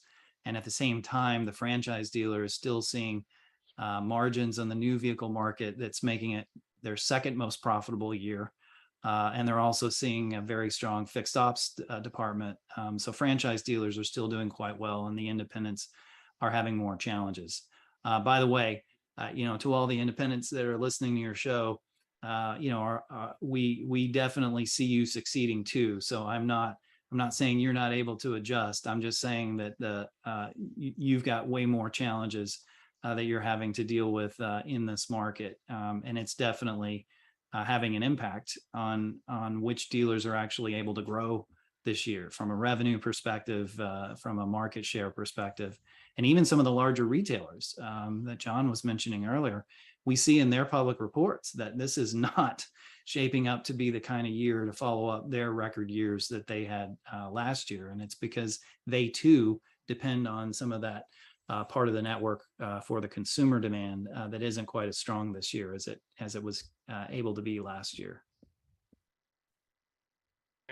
We've seen in data as franchise dealers getting less trade-ins, less lease returns, consumers are keeping them, that market share of independent dealers on the used market, or market share of available inventory, have been increasing. Pre-pandemic, there were about, data about 40% of all the inventory were independent dealers. Right now, it's about 50-50. But that means that franchise dealers are, as the gentleman mentioned, they bidding more aggressively at wholesale. So that's another pressure. That was another pressure for the prices last year and in the spring.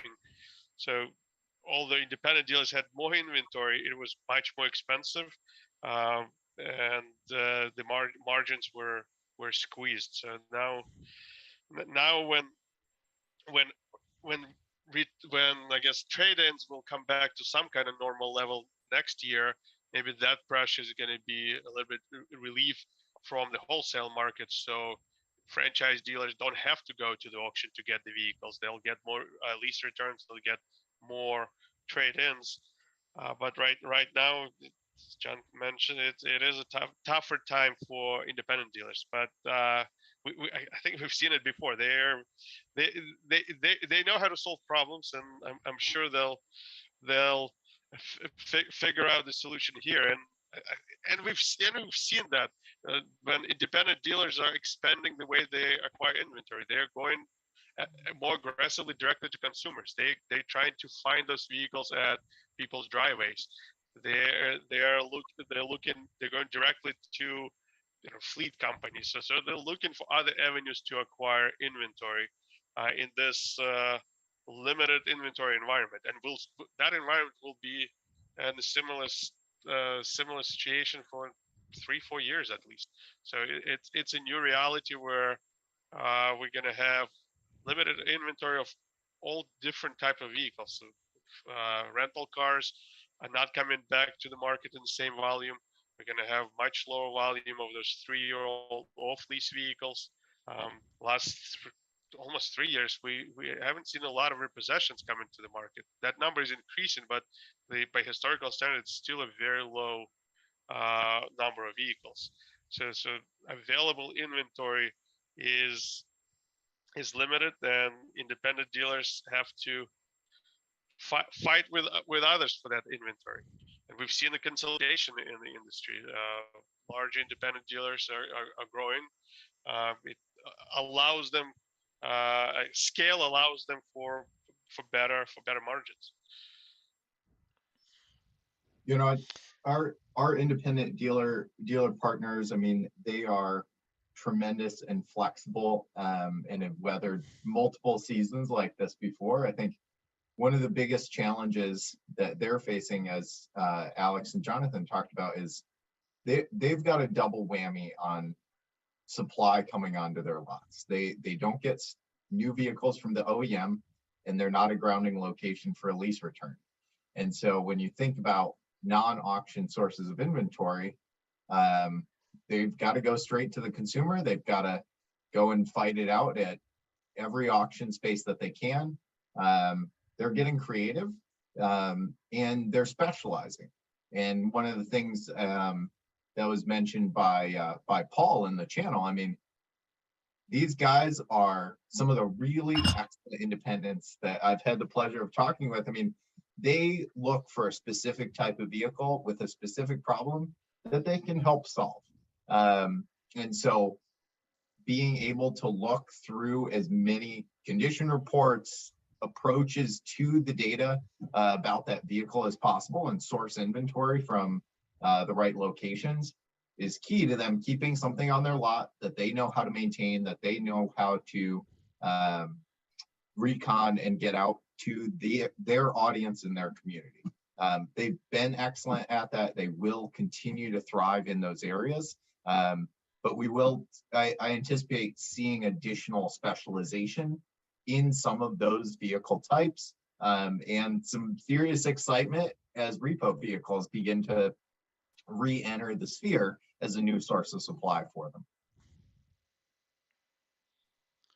Before we move on to the next topic, I do want to, so Rachel has in the super chat, do you see more dealers spending money on service as so many consumers bought used vehicles of their brand from other OEM branded dealers? So doing more recon, or just enjoying service because of consumers buying from others and needing a new kind of dealer to go to for service? I think service is booming. So In fact, one of the labor issues that the industry deals with outside of transportation, which I know, Jay, you're an expert on, is we have shortages of service technicians everywhere. So we have some visibility into how the fixed ops department for franchise dealers go, because we have a software platform called Xtime that basically is used by a large number of franchise dealers. And what we see in that data is the tickets continue to be down relative to what we had prior to 2020, but what's being done, the average ticket size is larger in terms of the amount of work, because people are doing more work when they come in. Some of that's because they haven't had maintenance taken care of, and then they're getting it all caught up. Some of it is also that the vehicle's worth more, and they can't. They see how difficult it is to get a replacement, so they're taking care of that vehicle more than perhaps they were before. So that's causing the actual ticket work to grow. And what we've seen this summer is actually we stopped seeing growth in the number of tickets and the number of individual services performed for the first time. And it wasn't, I believe, because demand is declining. I think what I'm hearing from dealers is that they're having capacity issues and they're having to push people out. And you know, I've had that my own personal experience. I'm used to taking you know, my car in whenever I call in the morning and always get that, oh yeah, sure, come on, bring it in this afternoon. And instead I got, well, could you do next Thursday? And I'm like, oh, wait a minute, I have to actually set a time to do this. So whether or not some of that is coming from what Rachel is saying, that, you know, people are buying vehicles from somewhere else and they need work done. We do know that what they're buying is older. And on average, there is more work to be done on those vehicles, most likely. And again, if you go back to everybody wants their car to last longer, that probably means net, there's too much demand for us to kind of handle on the Recon side.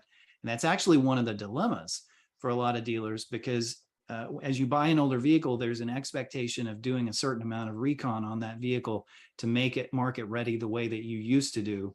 But now you're having to make the trade-off, if you've got your own fixed ops department, on whether or not you do that Recon at the expense of taking care of one of your customers who's waiting for an appointment. And then it gets even more complicated if you're dealing with parts that, by the way, are impacted by supply chain issues like new vehicle production is. So there's a lot of aspects of that part of the business that is particularly challenging.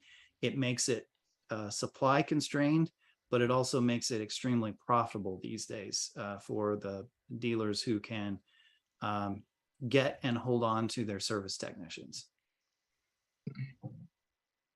Last year, we've seen as prices were rising, dealers paying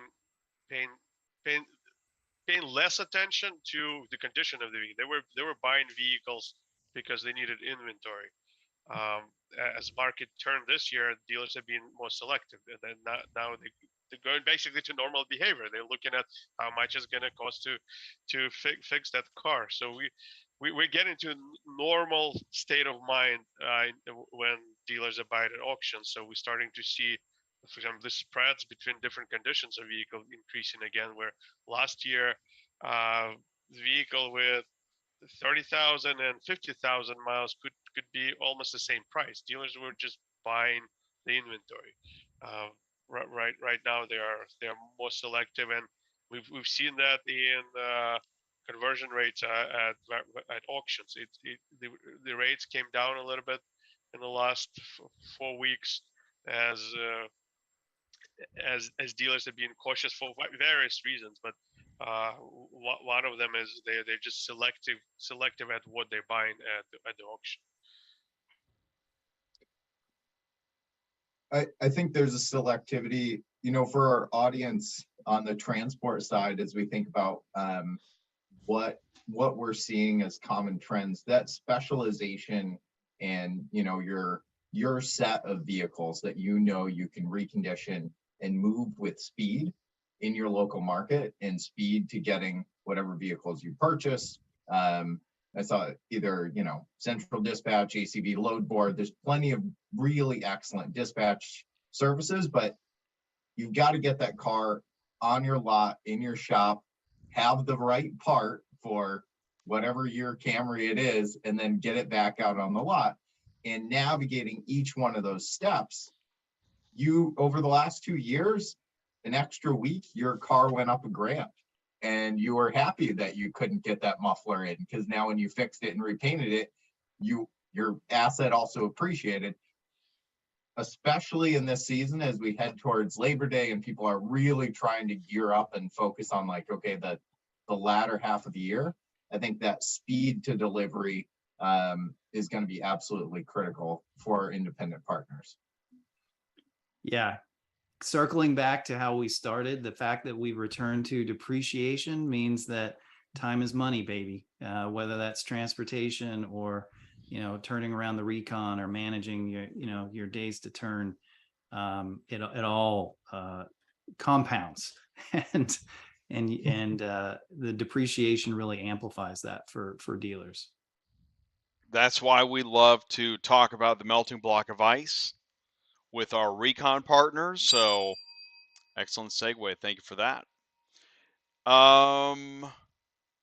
We can go into retail. We could go into repo. We didn't talk about rental. Where should we go next, gentlemen? The rental industry, it's always been a big source of inventory for dealers, and almost 2.5 years now, the cards reversed. The whole picture reversed. The last quarter of last year, when the rental companies went to the wholesale market to acquire inventory, all of those compact cars, compact CVs, so the smaller segment went up in price much faster than the market. The demand for travel, demand for rental cars is high, but rental fleet companies just not getting enough inventory from OEMs. There's just not enough cars to go around. So a lot of rental companies have to turn away the consumers. They're actually, we've seen a large increase in remarketing by them. They're remarketing older vehicles with higher mileage. They don't want to have that bad experience for their consumers, so they would rather turn away the consumer than have a vehicle with 70,000-80,000 miles on their lots. And it seems that the inventory issue is not going to be solved anytime soon for rental companies. So they're still going to be operating a very lean fleet. They will be prioritizing certain parts of the business, certain locations, maybe some specializations. But that means we're not going to see a lot of those newer used vehicles on the market, creating that demand. So there's low volume of new vehicles, and those newer used vehicles, the replacement vehicles, are also not there on the market for consumers to buy. So it's an interesting market for those 0 to 3 year old vehicles, and it's not changing anytime soon. Yeah, and it's crucially different if you look through the lens of model years for vehicles and the trends that we see in pricing. There's a stark difference between a 3-year-old vehicle, which the rental car companies are interested in, and, oh, by the way, other commercial fleet companies, and a 4-year-old vehicle. The 4-year-old has been pretty remarkably consistent all year long, and especially like on the retail price side, the depreciation is as close to normal kind of as you could have hoped for coming into this crazy year. But the 3-year-old is on a roller coaster because it's reflecting the ebb and flow of when those rental car companies come in and out of the market. But it's also reflective of, well, the 3 this year is a 2019, which was one of the lowest production years of the 5 years leading before the pandemic. And now we've got this big cliff of next year. Those 3-year-olds are going to be rarer and rarer. So I think if you're a dealer and you want to avoid the crazy dynamics in the marketplace, stay away from the 2 and 3-year-olds. Basically, stay away from the 0 to 3s until we get to like 2026. Then you can start going back to those younger vehicles, because you've got that added variable that you can't predict what exactly their demand is going to be in the rental market and what they're going to be able to get from the OEMs. And until that becomes more predictable, I think that's where we have the bigger challenges to predict exactly what's going to happen with depreciation. It's interesting that I think you're right on point, Jonathan, with those 3-4 year vehicles. The 1 year vehicle, the 1-year-old vehicle right now is basically gold. And it's fascinating seeing the, Rivian and a couple other newer EVs, just the level of engagement we're seeing on our platform for those kinds of vehicles. If you've got, 2021, 2022 car going into the wholesale market and you've got the right audience, everybody's excited to have that car. Actually, I think rentals.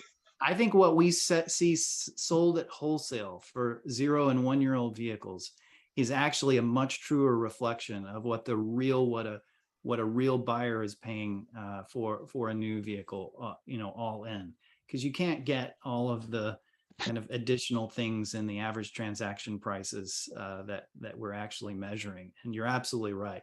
It's bonkers to look at the 0 and 1-year-old. Alex, is that why you exclude them from your index? Well, we have an index for 0 to 1, 0 to 2-year-old vehicles, specifically for rental companies. Our main index was geared toward lenders, which look at older vehicles, and right now, the 0 to 1 market is just, well, number one, volume is much lower than in pre-pandemic levels. So, and the prices are more volatile, and when rental companies went to the market in Q4 last year, prices went up substantially, and then they pulled back at the beginning of the year.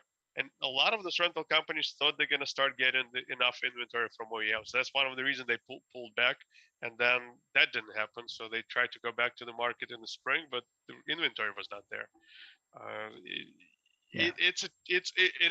On one way, it's a challenging time for the rental companies. They have the demand. They just need vehicles to satisfy that demand.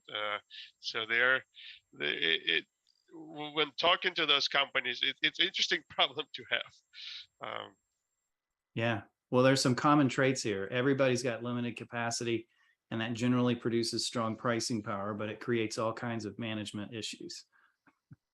And so in many places, rental companies have price controls. They can't really increase prices substantially. So they have certain ceilings. So they're operating under a little bit, I guess, different set of rules. Okay, repo and EV. Where should we go next? I mean, the repo volumes for many reasons were almost non-existent in 2020. There were moratoriums through 2020 and 21. A lot of lenders were working with consumers to make sure the consumers that had issues, they would stay in the car. It was, I think, cheaper for lenders. It was obviously much better for consumers. So all of the metrics that we look, all of the delinquencies, all of those metrics from various banks and the rating agencies were historic lows. Since probably end of last year, every metric is going up. So the volume of delinquencies is going up, especially on the subprime side. But we also heard from captives. I think Ford announced a few months ago that they've seen increases in delinquencies in their portfolio. So the volume is going up. We're still below any pre-COVID levels, but just like with other things we talked about, it looks like we hit the bottom in terms of the volume. The volume is increasing, and with all of the prices through the roof in the last few years, the expectation is that delinquency and repossession will continue to increase. The affordability factor is returning to the market, but we had a lot of loans in the last 2 years where vehicles were at the very high prices were at very high levels. So there is a risk in the industry. It depends how the lender community is gonna handle all of that. But the volume data we've seen, the volume is going up through the auctions and some other channels. Yeah, we're seeing the volumes increase as a percentage of like the loan base. So calculating like a repo rate, we're looking at a repo rate that's just going to be barely higher than the all-time low that was probably recorded. I've got 20 years of data, but I'm guessing last year was an all-time low on a repossession rate. And there's reasons to believe that that rate won't even get back to 2019 levels for the foreseeable future. One, the loan base is decidedly higher quality, and repossessions are absolutely correlated with subprime and deep subprime. So if you've got fewer subprime and deep subprime, then you're going to have fewer of them. And then it's also related to the vehicle value. When vehicle values are higher and you are more likely to have more equity in your vehicle loan, which is true for probably everyone who bought before the middle of last year, that basically means you have more options. You can sell that vehicle if you're getting into difficulty. You can get the lender to work with you and come up with an alternate payment plan and that sort of thing. So that results in fewer repossessions when there even is a default. So I think we're likely to see a movement, a slow and gradual movement, like we're talking about in supply levels and other things, towards normalcy. But I don't think we're remotely close to any sort of kind of credit crunch being driven by huge volumes of subprime loans, because there's positive equity in most of the loans that are out there, rather than a huge amount of negative equity. And then the second part is we just don't have the same number of risky loans that we typically do that lead to those defaults, and that's where essentially the kind of math comes from on the future volumes. But we will be seeing increases. And by the way, I'm hearing on the that part of the market is also dealing with all kinds of issues from how the kind of floor fell out on the repo business. You've basically lost companies that specialized in repossessions and recoveries and the like. And so as repos start to matriculate, lenders actually may have more problems getting repossessions done. And so we may not even see them come through on the normal speed historically related to defaults that have happened before. I was reading that too, that the lenders are in for a bit of a surprise. And on that, yeah, go ahead, please. Well, that's yet another factor that makes them more willing to maybe find alternatives with that consumer, because recovering that vehicle actually may be more difficult, more expensive. Yeah, for many lenders, it's cheaper to work with the consumer and create alternative to repossessions. I think one of the pressures we're seeing right now, and I'm going to say the deflationary term again, but last year, if you weren't going out and repossessing a vehicle, you had a bunch more options while your vehicle either held flat or even potentially appreciated in the market. And that even held true through the beginning of this year in various segments. And now you're looking at, okay, I'm not getting a monthly payment and the asset is depreciating actively. Yes, we want to find the best possible way to close it out, but I'm still down on inventory. I don't see those supply pressures changing over the next 6 months. So I'm running out of options. And I think that's a huge part of the tailwind for why we're seeing an increase in repossessions right now. I wanted to ask about subprime shoppers and really no recession? Well, I'm very confident we're not going to have one in 2022. The further you make me look out into next year, the more I get concerned. The point forecast that I've been sharing with folks over the last couple of weeks is that we're roughly at a 45% probability, I think, for a recession to occur in the next 18 months. So that's through the end of next year. And I don't know about you, but 45% chance of rain means that I make sure I have an umbrella with me. And so that means you need to be taking into account that it's possible that things could turn for the worse and we could be seeing a recession happen.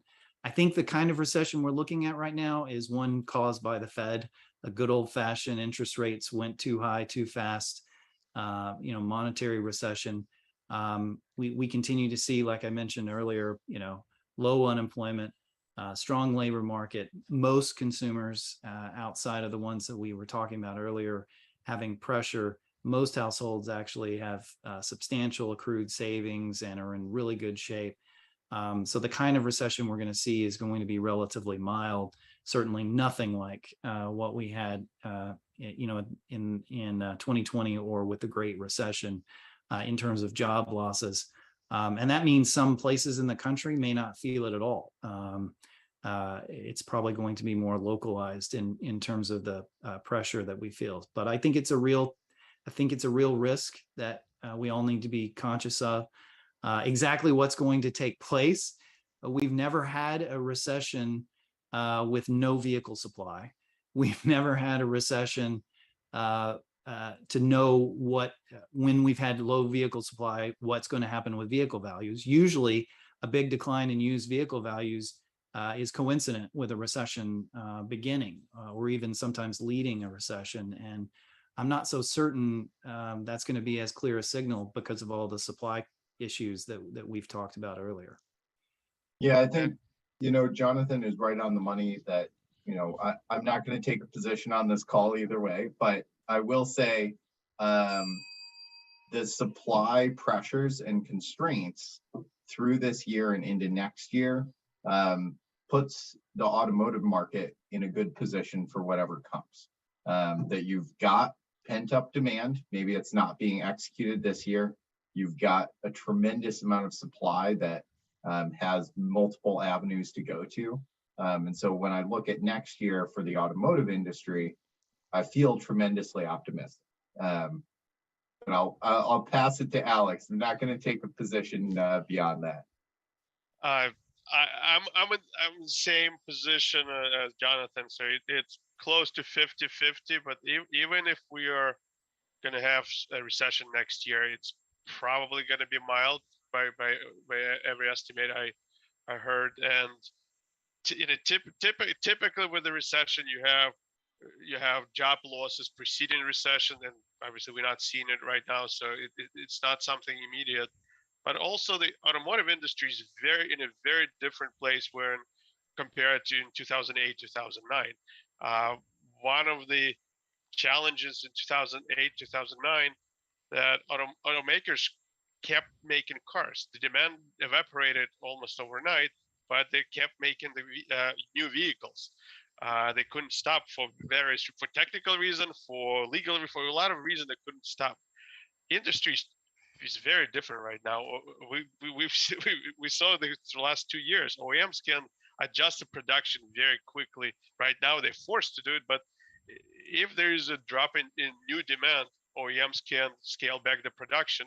That means the incentives are not going to be through the roof. So there are more options for OEMs and other players how to deal with the recession. So we're not gonna see, for example, oversupply of vehicles during the recession. So as Jonathan mentioned, if we'll have a recession, we're gonna have low inventory for used vehicles, but we can also have low inventory for new vehicles and lower incentives.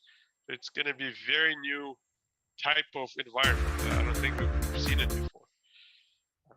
But I think industry has a lot of levers it can pull to get through it.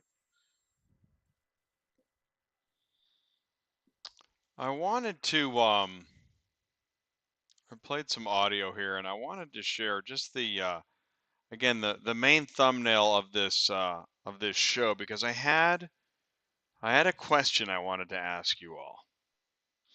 And if we look at this show, Auto Market Economics Q3 2022, I asked you, what does this green line signify, if one could speculate live? Yep. And I voted for the Manheim Index coming into the beginning of this year. I also voted for the Manheim Index going to the end of Q1 in 2022. Yeah, it seems like price index for wholesale market, and it's not showing the 2022, which continues with a roller coaster. So inadvertently, and I didn't mean to, but I kind of set up an interesting trivia question for you all. I don't have the answer.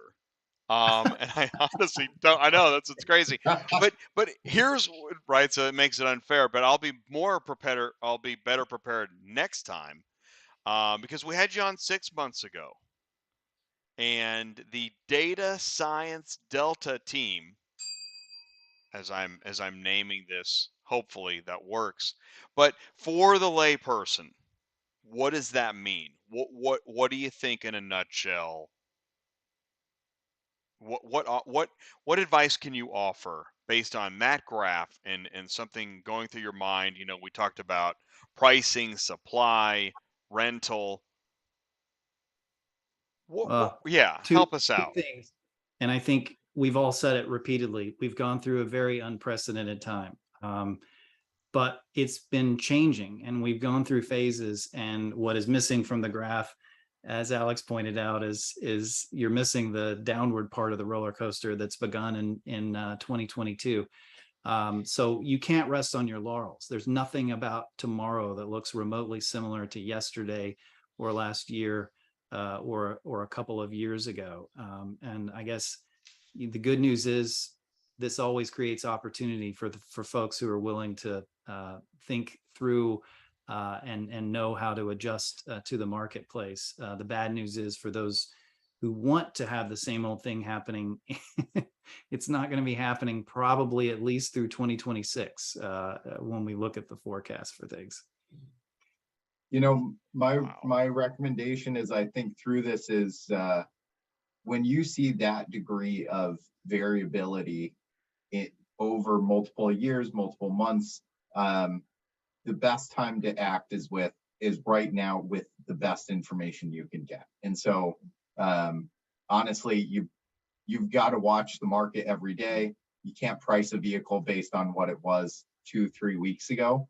You know, people knew that over the last 2 years, and were happy when they repriced it and it went up. But I think right now you're in a period of high volatility. But when you see something that went up that much into 2022, it may not go up as much. I'll say it that way. I mean, what goes up at some level is going to come down and up and down through various seasonality. And so the best information you can get for the price of a vehicle today and what the condition is, so that you can specialize and really make sure you are lined up to move quickly from wholesale to retail with the right vehicle at the right time. Just like with, I think, everything in our around our lives, automotive industry is moving much faster right now. It's hard to go on vacation and come back and expect to have the same thing. When Black Book was publishing books 30 years ago, it's a monthly book. Then probably 15 years we went to weekly. It's daily numbers is during the day numbers are changing. We're still publishing the numbers daily and changing them daily when market moves, but the industry is moving much faster, and staying on top of the market is extremely important. When we see a change in prices by 1% in a week, that's a big swing, and we've seen weeks with even higher changes depending on the segment, both ways, up and down. So and it's gonna continue. We still have a lot of unknowns and uncertainty in the market. So you just have to be prepared and, as John said, act on the best information you have. Gentlemen, thank you so much for your time tonight. That was really thorough, fascinating. It was predictive, helpful. Is there anything to find, any last final thoughts to leave us with? I mean, I think you said it, but we didn't talk about else? electric vehicles, so that gives us We something to plan on. All right. I mean, everyone's talking about what it seems to be. There is this need for better information about the batteries. We don't have the data right now. Do we have data? I mean, it's in the early stages. I mean, Right. we don't have enough experience with the actual technology lasting long enough to have those proven records. So it's all brave new world. We don't have enough history, but on top of it, technology is changing fast. So the second we get enough history, technology already moved on. So and I think a lot of companies, a lot of people are working on this issue, and at some point we'll arrive at the solution. But right now it's Wild West for the battery health, for just evaluating EVs, but even software or options associated with software. Everything about new vehicles will require a lot of work by different players. How to get that confidence. What dealers and consumer need, they need confidence. They need somebody to tell them, yes, this is a good battery. No, it's not a good battery, so you pay less. Or this vehicle has this option. When you have a sunroof, it's easy. But if you have some kind of a package that who knows whether the vehicle has it or not, you need some confidence from respectable sources, and then people will be willing to pay. And I think that confidence will increase value of a lot of these options and value of electric vehicle. We've seen some of our partners did a research with consumers, and consumers were willing to pay more for the electric vehicles if they knew the battery had 70-75 degradation versus if they knew nothing about the battery. Consumers want confidence in what they buy. So I'm excited for our next call. I would say, a lot of our OEMs are making big bets on EVs, have made big bets. I think we're just seeing the beginnings of how that reshapes the wholesale market this year. And when we get together, late this year, early next year, I think we'll see a much better picture for new, those 1 to 2 year gold-plated vehicles on the EV side coming into the market. But I think we're also going to be having a conversation about three parts of a vehicle: the body, the SaaS products, and a battery. What is the consumer buying? What's being wholesaled? What's being inspected? How do those transfer? And I think that's going to be an exciting new set of data challenges that we'll get to tackle on this call in the future. So excited for the next call. Thanks for hosting, Jay. Wow, great. No, I look forward to it. Maybe March 2023, something like that. But I like that. Great way to end it. Body, SaaS, and BAT. Fantastic. Gentlemen, thank you so much. I really, really appreciate it. I know the live chat was engaged and interested, so thank you so much for taking the time to join us tonight. Jonathan Smoke, Cox Automotive, Alex Yurchenko, Black Book, John Coles, ACV Auctions. Please let me know if there's anything I can do to help in the meantime, if there's any other further information I can share. Thank you so much. Thanks, Jay. Thank you. Good night. Good night, gentlemen. Thank you very much. I'll just end the meeting right here. We'll be in touch. And there it is. Click. I just ended the meeting. Wow. I just ended a meeting with Jonathan Smoke, Alex Yurchenko, and John Coles, and I'm so grateful. Wow, that was over an hour of time. A lot of information. I'm so glad that you were able to join us live and participate within that. Of course, just ending the show here, I want to say we don't have. I'm still traveling, finishing that up. So no show tomorrow, no show Thursday. Going to be live Friday with Ty, Cars on the Move, Preowned Auto Logistics. We're going to be live in their dispatch office. That's going to be really interesting. And then we're also going to have them back on next Tuesday night for more of an overview and a look at some of their the benefits and the team. And that's one of the things we do on ATI is not only do we dive into information about a company, about services, about products, but we also get to know the people. And so if you want to help share the information about you and your team, let us know on ATI how we can help. I want to thank Murphy Auto Transport Services, Location Services, Superflow Systems, Rapid Recon, and also Preowned Auto Logistics. Also in the live chat, thank you all so much tonight for spraying champagne in the super chat. Mark Rodegey, Superflow Systems, Paul Machine of Black Book, thank you so much. And also Rachel with a question directly for the panel. So thanks for doing that. If you have anything, if you missed the show and you're watching on demand, put it in the comments below. Send me an email, autotransportintel@gmail.com. I want to thank everybody that participated in the live chat. Really, again, thank you so much, because without you, we are not really breaking out of the verticals. Thank you, John. Thank you, Ty. David said hello. Paul, Mark, really do appreciate it. Please do join us. Let us know how we can help. What trade show are you going to next? We're always looking ahead to the next show. And so give us ideas. Let us know if you have any questions and if you want to participate. What segment, what video do you want to put together? What panel discussion? Oh my gosh, I could go on and on. We are beyond time. It's been a 2-hour show. So thank you so much. Really do appreciate it. I'm Jay. I'm your host. This is ATI Auto Business, an automotive business channel hosting the modern transportation conversation.